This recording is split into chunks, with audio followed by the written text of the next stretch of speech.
Premier, in association... Well, the man in black rules, so they played. At times, Southampton defended as though on thin ice.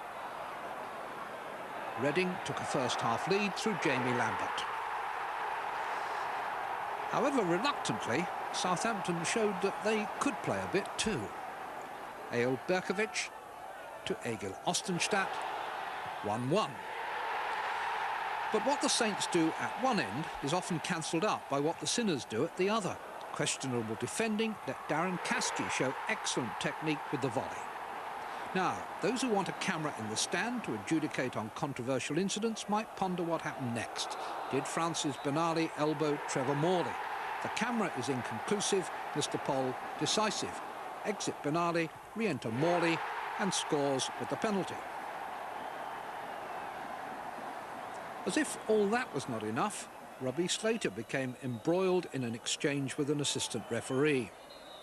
Yellow flag followed by red card.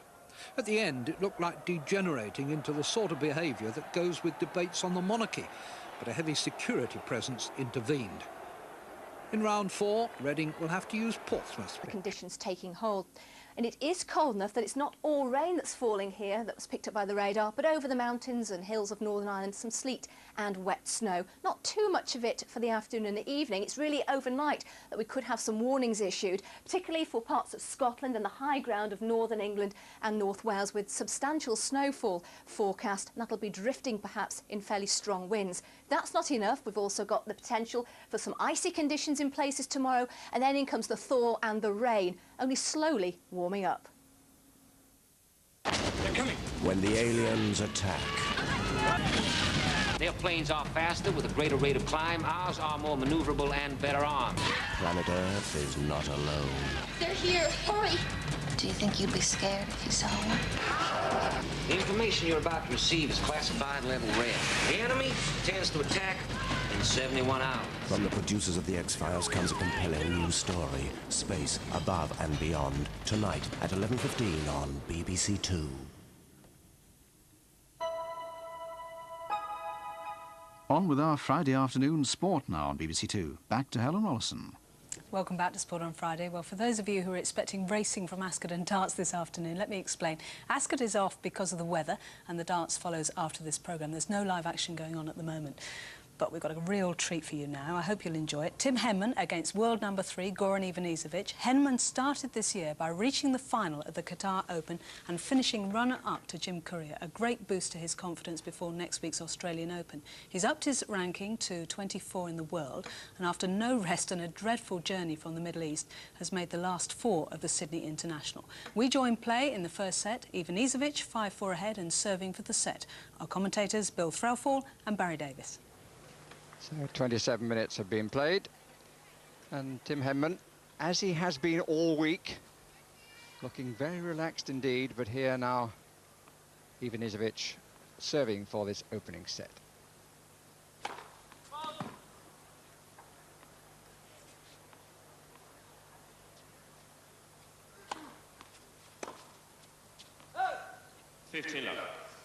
Wayward.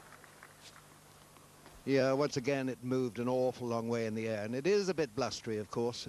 Not easy to return serve. Never is, of course, against this fellow, and I think it's fair to say that Henman hasn't really got to grips with it in this opening set.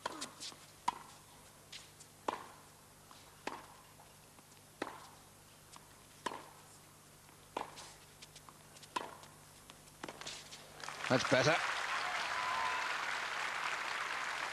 A much better length on the approach than that.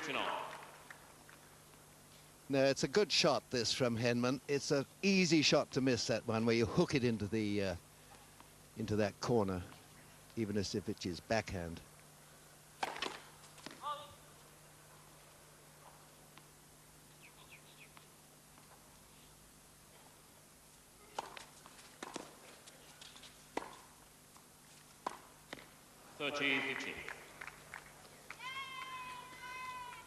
Thought I was rather sluggish. Very important point, that one. And he just didn't move to it.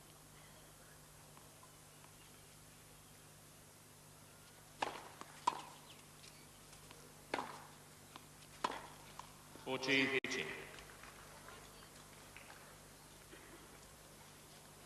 So, 2 set points for the opening set, which contained just the one break.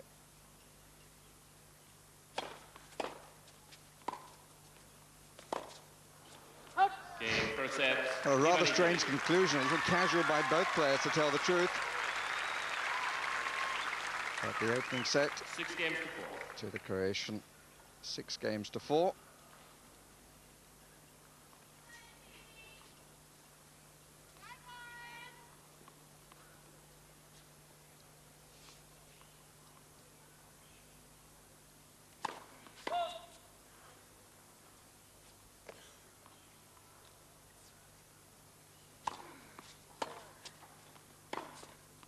Oh, yes.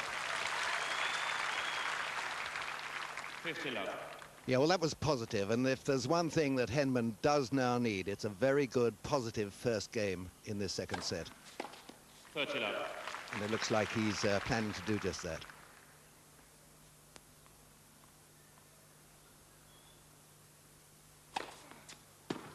Yes, on the line. Down the centre line.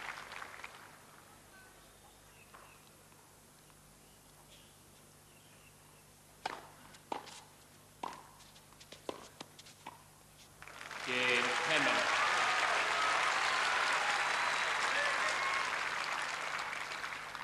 First game, second set. And a very good first game for Tim Henman. Love game. And this Bill rather typical of the way he's been playing this year, especially. Very relaxed, losing an opening set, but suddenly changing gear when the second set arrives. Well, yeah, that's right. He's making a he's making a habit of this, isn't he? I mean, against Brugere, he lost the first set. Against O'Brien, he lost the first set.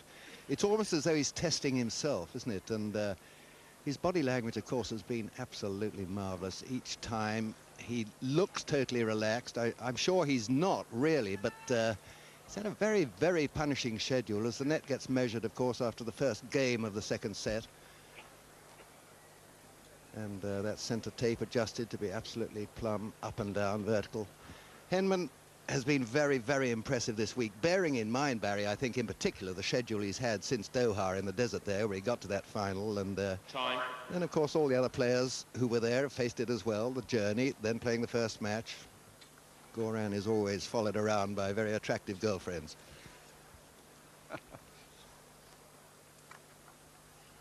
Just took a little under the half an hour for the opening set. Pretty quick opening game to the second set. Henman 1-love, Ivanisevic to serve.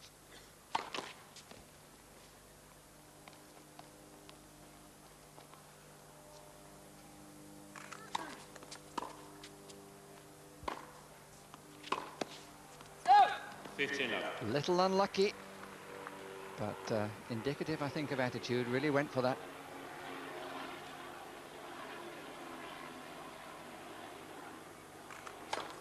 It must be fairly windy up there for that little plane too. Blustery day.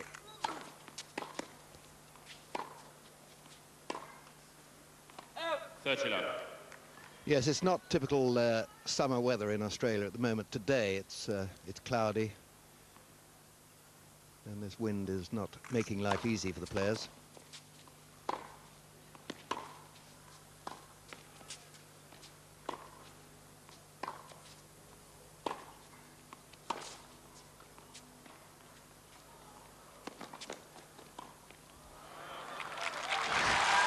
Cannily played by Henman, not particularly well played by Ivanisevic. Drop shot did rather sit up, and he did nothing with it. Yeah, suicidal drop shot, not good enough, but that was just teasingly perfect. He didn't even bother to go to the side, which would have been easier across court. Just a delectable lob volley at that from Henman.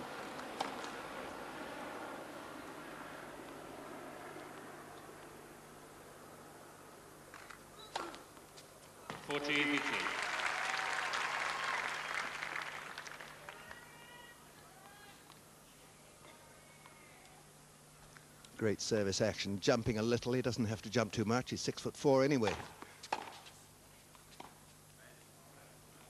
40-30. He knew as soon as he played that he was going to go out. Approached himself. 40-30.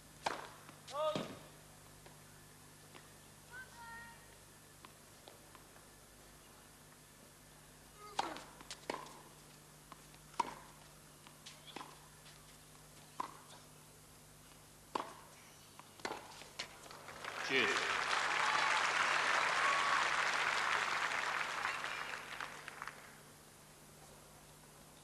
Well, I thought this just could have been long, but no hesitation by Ivanisevic playing it.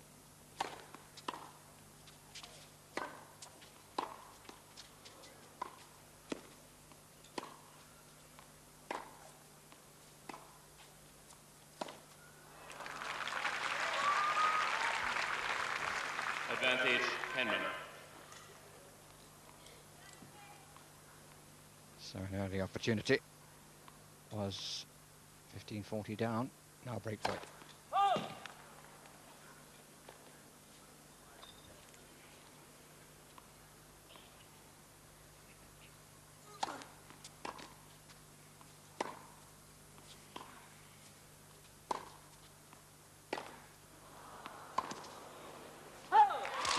No, he'd be in trouble for that. Crowd thought that was going to be long, maybe even if... Well, racket abuse. I was about to say that the crowd thought it was long, and Ivanisevic presumably thought it was long too. Certainly took it all out of his racket and has suffered from the umpire as a result. It's a typical sort of scenario by Ivanisevic, this. I must say, I thought this was just wide and tough on Ivanisevic, but he really makes a meal of it, doesn't he? Automatic warning for breaking your racket.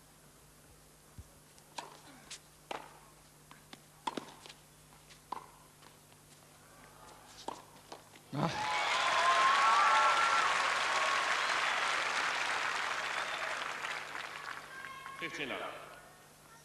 This is a logical shot to play. Gives Ivanisevic no time to react there.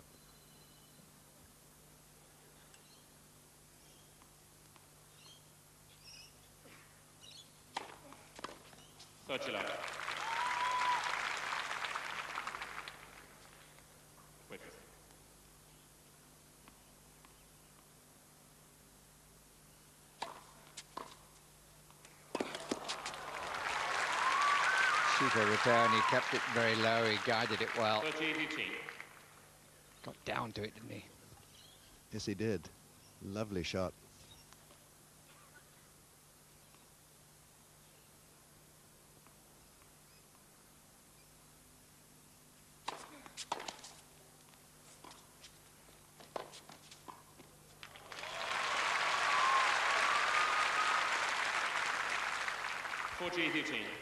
Well, the thing I notice about Henman of late, particularly this year, is that his shot selection has been so good.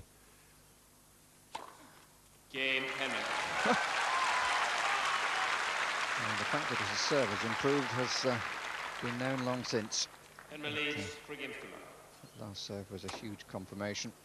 So 3-love, having lost the opening set, and signs that the crowd are very much with Henman now.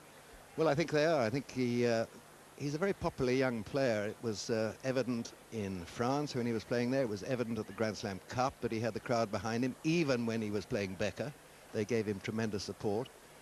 In America, with his great run there in the US Open, they were behind him. And needless to say, in Britain, he's fast becoming a national hero. And he deserves it, because he is doing things in tennis that really we've been waiting for a long time. When you play this man in the picture, you don't only play Ivanisevic and his serve, you play the mind. And I think that's what Henman is doing very skillfully here.